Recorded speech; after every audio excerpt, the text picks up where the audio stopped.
Mag-exercise ta. Mag-hula hoop. Hula hoop exercise. Sulod sa balay. Tong. Tong. Tong. Kaya. 1, 2, 3, 4, 5, 6, 7, 8, 9, 10, 11, 12, 13, 14, 15, 16, 17, 18, 19, 20. Kaya, akong gusto na kilo, sana makuha na ko ang 57. Wala ko magkuan. Wala ko first time ko pa na ako ni exercise. Walking exercise na ako pinaka-simple. Okay ni. Karon first time na ako naghula hoop.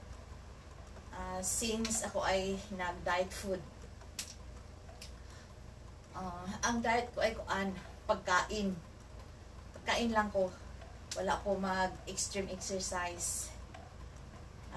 Kanang mga push up, wala pa na. Diet food lang.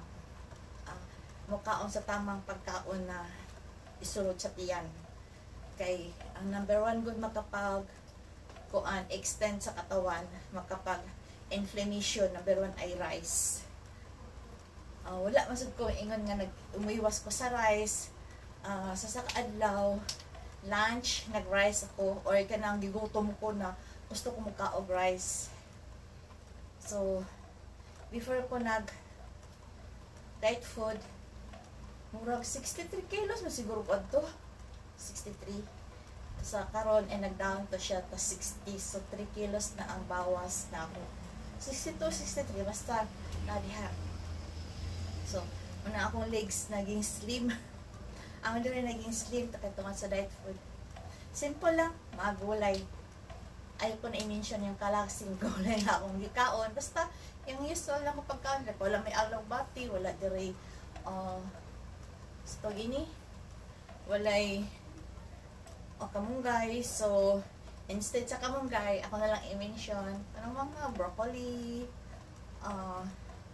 cauliflower, carrots, and repolyo, radish. So muna akong simple diet food lang. Mura na siya, akong weight ay bumaba. Plus karon first day na ako karon naghula ko. At saka ako rin sprout beans pala. Plus sprout beans. Ang goal ko ay 57 or 58. Pinagis sa lunch, diet food. And then a simple walking. And then this one is ini halahok. I-off ko muna ang TikTok ko.